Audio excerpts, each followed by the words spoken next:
जनता से खास अपील और जलने लगे फ्लैश लाइट। मोदी की बातें सुन उग्र हुई भीड़ ने जो किया, देखकर विरोधियों के उड़े होश।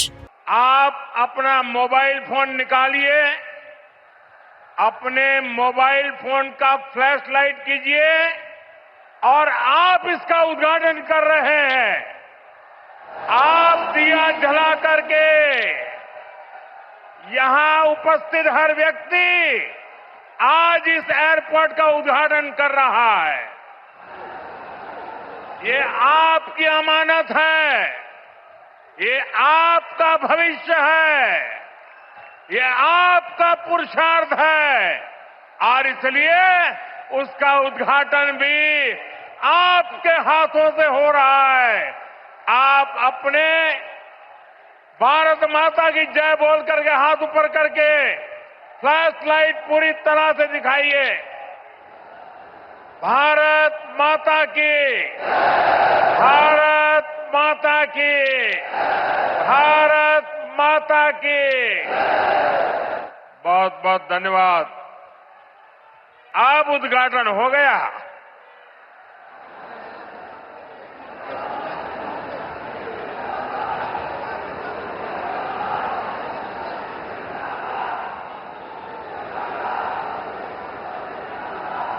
उत्तर प्रदेश की राज्यपाल आनंदीबेन पटेल, यहां के मुख्यमंत्री योगी आदित्यनाथ जी, उप मुख्यमंत्री केशव प्रसाद मौर्य, ब्रजेश पाठक, केंद्रीय मंत्रिमंडल के मेरे सहयोगी श्री राम मोहन नायडू जी, पंकज चौधरी जी, ज्यूरिक एयरपोर्ट के चेयरमैन जोसेफ फेल्डर जी, अन्य मंत्रीगण, सांसद, विधायक, अन्य महानुभाव और मेरे प्यारे भाई और बहनों,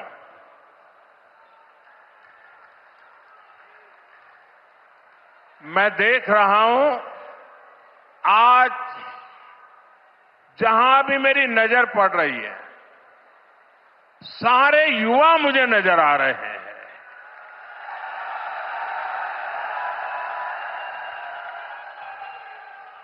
उत्साह से भरे युवा हैं,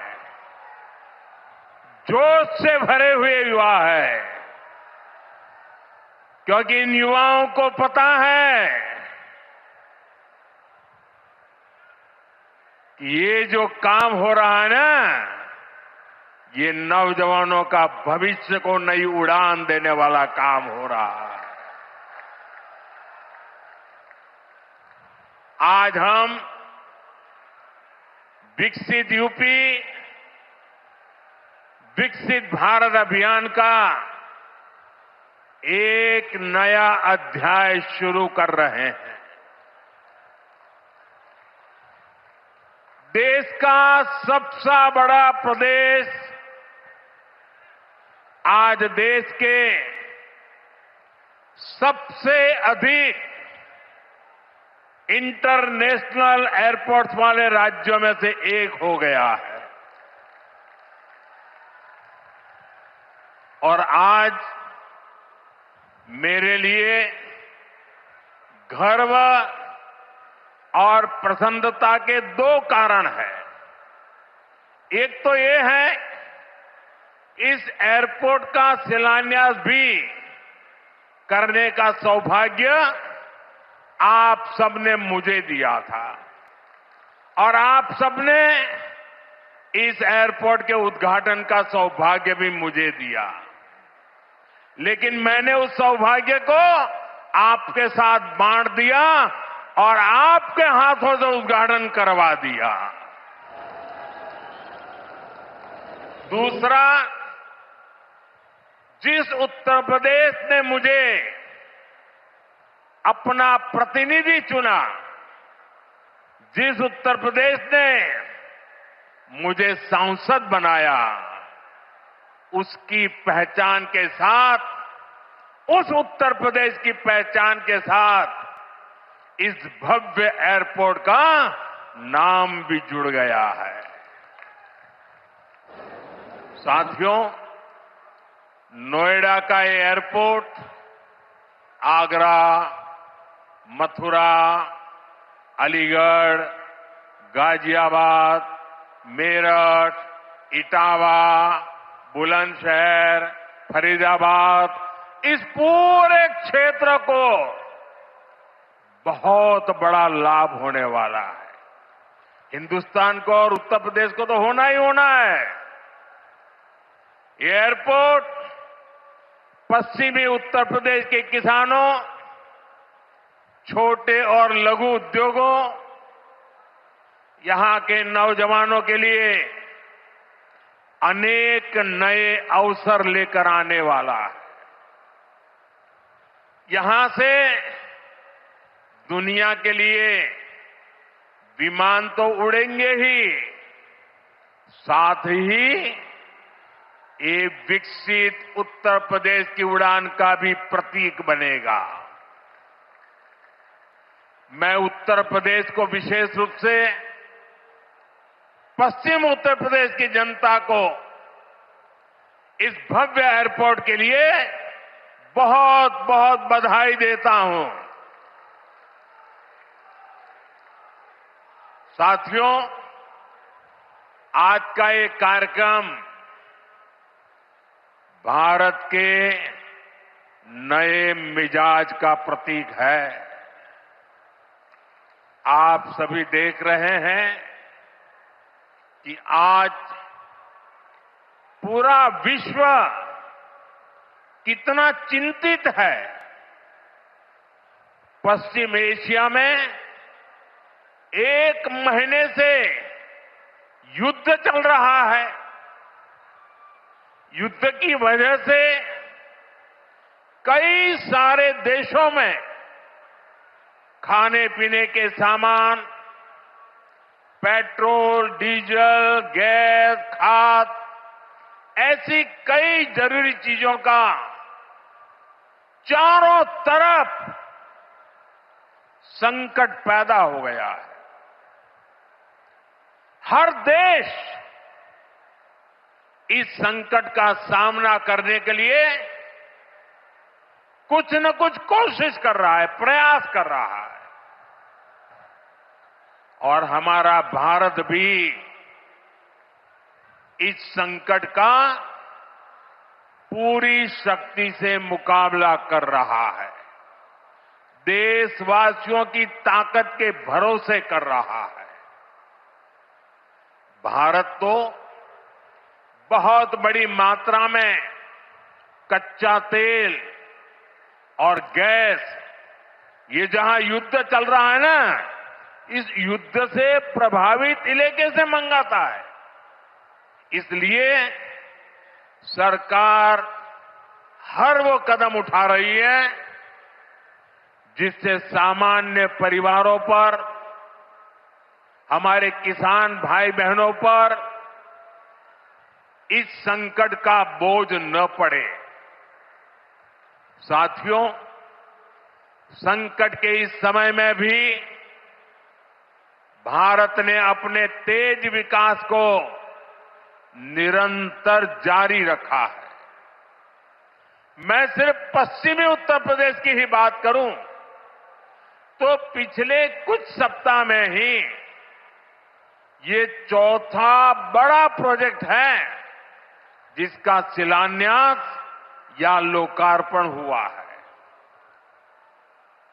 इन कुछ ही सप्ताह में, इस दौरान नोएडा में बहुत बड़ी सेमी कंडक्टर फैक्ट्री का शिलान्यास हुआ।